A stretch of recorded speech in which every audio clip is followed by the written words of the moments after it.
संपूर्ण ब्रह्मांड के नायक मेरे गुरुपा के चरणों में कोटि कोटि वंदन। शुक्राना गुरुजी शुक्राना, अनंतम अनंतम शुक्राना व सारी संगत को जय गुरुजी। ओम नमः शिवाय, शिवजी सदा सहाय। ओम नमः शिवाय, गुरुजी सदा सहाय। गुरुपा, आपके बारे में जितना बोले जितना सोचे कम है। गुरुपा ने मुझे संसार की भीड़ से हटाकर एकांत में रहना सिखा दिया। अब अकेले में रहना ही अच्छा लगता है, क्योंकि गुरुपा का साथ तो हमें अकेलापन फील ही नहीं होता। गुरुपा के नाम स्मरण से अपार शांति की अनुभूति होती है।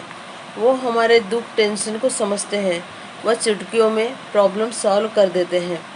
जैसे कि मैंने अपने पूर्व सत्संग में बताया था कि गुरुपा ने हमें गाड़ी ब्लेस की है। एक बार की बात है संगत जी, बड़ा बेटा छुट्टियों में घर में आया हुआ है। वह रोज़ स्विमिंग करने जाता है। वह रोज़ सुबह 6 बजे जाकर 7:30 को घर पर वापस आ जाता। पर एक दिन उसे आने में बहुत लेट हो गया और मुझे बड़ी टेंशन हो रही थी कि अब तक क्यों नहीं आया, अब तक क्यों नहीं आया। बस मन में गुरु मंत्र ही चल रहा था। फिर उसके पापा को मैंने बोला कि आप जाकर देखो अभी तक क्यों नहीं आया। तो उसके पापा गए और जाकर ढूंढ कर आ गए, पर उन्हें वो लड़का दिखा नहीं वहाँ पर। मन में अनेक टेंशन, अनेक क्वेश्चन, पता नहीं वह किस हालत में होगा, क्योंकि उसकी गाड़ी भी नहीं है, ठीक से चलाना आती कि नहीं, ऐसे मन में संकोच हो रहा था।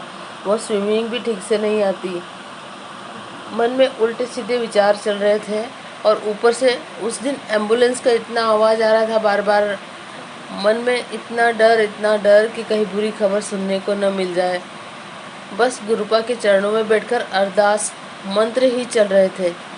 फिर उसके पापा एक बार फिर उस स्विमिंग पूल पर गए तो देखा बेटा वहाँ पर शावर ले रहा था। और फिर उसके पापा ने मुझे तुरंत फ़ोन करके बताया कि वह शावर ले रहा है, टेंशन मत लो। फिर मेरी जान में जान आई संगत जी, और मैंने गुरुजी का इतना शुक्राना किया और कहा मैं अपना सत्संग सारे संगत जी के साथ ज़रूर शेयर करूँगी। शुक्राना गुरुजी। बाद में बेटे से पूछा, बेटा तुम्हें इतना लेट क्यों हो गया? तो उसने कहा मम्मा, हमारे पुराने फ्रेंड्स बहुत सारे मिल गए थे, उनसे बात करते करते टाइम का पता ही नहीं चला। वैसे तो सत्संग बहुत होते संगत जी, पर सत्संग शेयर करते टाइम भूल जाते हैं। अब तो गुरुपा के बहुत अच्छे मैसेज आ रहे हैं, नया बंगला, मोटर, कार सभी मिलने का, तेरे घर में पैसों की बारिश व तुझे तेरी फैमिली के साथ बड़े मंदिर का बुलावा। पर कब बुलाएंगे गुरुजी? गुरुजी ही जानते हैं। सचमुच गुरुजी बहुत इच्छा है आने की, अपने मायके आने की, क्योंकि आप तो जानते हो ना मेरा मायका नहीं है, न माँ न बाप, आप ही मेरे सब कुछ हो। और आशा करती हूँ जल्दी ही बुलाओगे। जैसे पिता अपनी बेटी से मिलने ससुराल आते हैं और बेटी अपने मायके जाती है, उसमें बहुत फ़र्क होता है संगत जी। वैसे तो मैं जानती हूँ गुरुजी 24 घंटे ही मेरे साथ हैं, पर मुझे उनके साथ बड़े मंदिर जाकर आने की बहुत इच्छा है और वो गुरुपा ज़रूर पूरी करेंगे। 21 मई को गुरुपा की समाधि दिवस थी। पूरा टाइम मंत्र जाप के साथ बीता और मैंने मोबाइल में भी मंत्र लगाकर छोड़ दिया था और साथ साथ मैं भी गुनगुना रही थी। गुरुजी ने मुझसे कड़ा प्रसाद भी बनवाया। सत संगत जी, गुरुपा सदैव हमारे अंग संग रहते हैं, वह हमारी रक्षा भी करते हैं। एक दिन हमारे फ्रिज के अंदर रेगुलेटर में स्पार्किंग हो रही थी, वह अंदर वायर जल रही थी। छोटे बेटे ने कहा, मम्मी किचन में वायर जलने की स्मेल आ रही है। जैसे ही मैं किचन में जाती हूँ तो वह स्मेल फ्रिज के पास से ही थी। जल्दी से मैंने फ्रिज का स्विच ऑफ कर दिया।